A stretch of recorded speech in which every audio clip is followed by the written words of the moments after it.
Hi, I'm Jack Heath, author of Villain Kid Fully Busted, and I'm going to read Chapter 1 for you. It's called Hospital Heist. Maya Puff pushed a button on her goggles, activating infrared mode, and scanned the hospital. No heat signatures. The second floor was as empty as the school cafeteria on Chutney Tuesdays. Excellent, she muttered. She tapped the button again for Geiger mode. Nothing radioactive. That was good. On one of her previous heists, she'd backed into a barrel of nuclear waste and gotten radiation burns on her butt. She'd had to stand up for a week. Maya touched the button one more time. The lenses of the goggles turned bright green. This had no function, but it made her look awesome. That was the difference between being a supervillain and a boring old criminal. Class. She switched on the electromagnets in her climbing boots and started walking up the drain pipe towards the rooftop.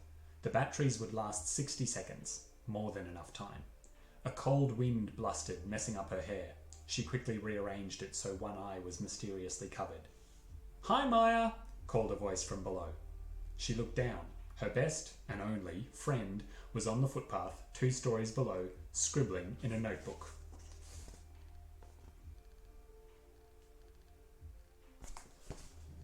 "Levi," she hissed. "What are you doing?" "Research?" "I can see that, but why are you doing it here?" "I went to your house," Levi said. "Your parents said you wouldn't come out of your room because you were sick, but I figured those snoring and coughing sounds were a recording. Real sick people don't mutter airtight alibi in between sneezes." "They might," Maya said defensively. "Anyway, there were hospital blueprints on your desk, so I figured you'd be here. I wanted to ask you some questions about the episode I'm writing." He peered up at her. "Those shoes are ginormous. Are you a disco villain now?" "I had to make room for the batteries," Maya snapped. "Go away before you get me caught." "Caught doing what?" "This hospital contains an MRI machine. That MRI machine contains helium. I can use the helium to build an airship big enough to take a single passenger, me, to a point several kilometres off the coast of Newfoundland. You know what's there?" "The wreckage of the Titanic?" Levi guessed. "The wreckage of..." "Wait, how did you know that?" Levi shrugged. "I read a lot." This was true. Whenever Maya snooped through Levi's school bag, she always found 5 or 6 books, stacked in alphabetical order. By the end of each day, Levi had usually finished all of them. Maya deflated a bit, but continued.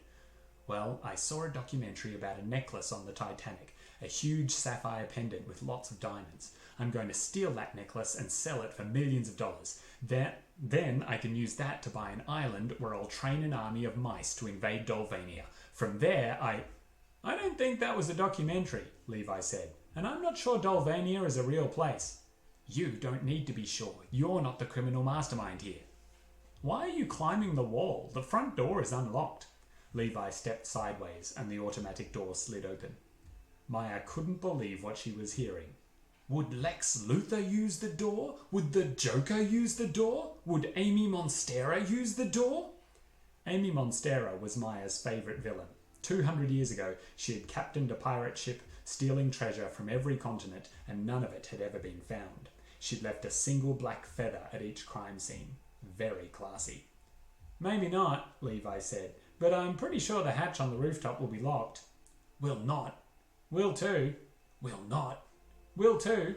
"Will not." "Will too." Maya frowned thoughtfully. Touché. "Ooh, cool lights," Levi said. "Very disco." Maya looked at her climbing boots and saw the red warning lights flashing all over them. "Ah, meatballs," she grunted. The batteries died, and suddenly she was falling. As she plummeted through the night air, Maya reached for the toggle of her parachute. The chute wasn't designed for falling off a roof. It was better suited for long drops, like after jumping out of a plane, where there was plenty of time to slow down. But maybe it would catch on a windowsill or something and save her. Her hands closed on nothing. The toggle wasn't there. She had accidentally put on her school bag instead of her parachute pack. Maybe Levi would catch her. But no, it looked like he was stepping out of the way instead. Some friend.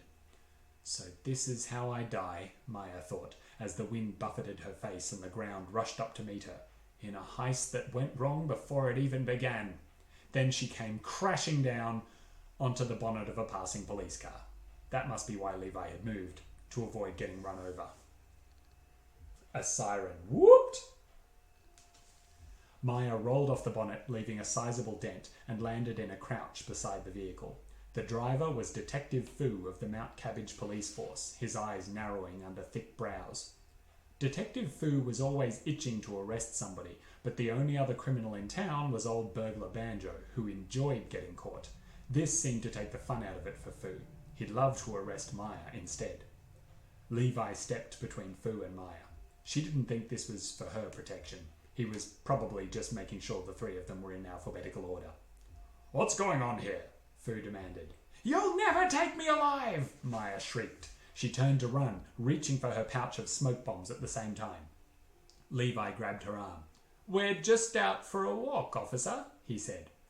Levi wasn't usually a good liar, but he'd been writing his dad's action-packed TV show, Kid Kablam, and it seemed to have helped. He wasn't doing any of his usual tells, blinking frantically, jiggling up and down, accidentally blurting out the truth. "A walk," Fu repeated. "Yep, 1 foot in front of the other." Maya kept trying to get to her smoke bombs, but Levi was holding her arm too tightly. "Let go of me!" Levi didn't. "Anyway, we should get back to, walking." "Your friend just fell out of the sky," Fu said. "Right, yes, well, she just had an MRI, Levi said. MRI machines are full of helium, you see. She must have accidentally swallowed some." Fu looked doubtful. "Really?" "Yeah, so she started to float away, but then she fell because she, burped." Maya groaned. This was so undignified. He was making her sound like a cartoon character. Fu was looking intently at Levi. "Hey, you're the kid who writes that TV show." "We've met several times," Levi said. Fu just laughed. "Ha! I love that last episode with the helicopter and the stun grenade and the cop who arrests everybody. Keep up the great work." He drove off, apparently forgetting about the dent in the bonnet of his car. "He didn't even try to taser me," Maya complained. She had wanted to try out her anti-volt vest. "You're welcome," Levi said. "Well, you can leave now. Where's your bike?" "I don't have it. Your parents gave me a lift." Maya whirled around.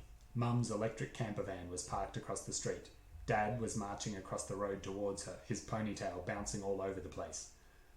"Uh-oh," she said.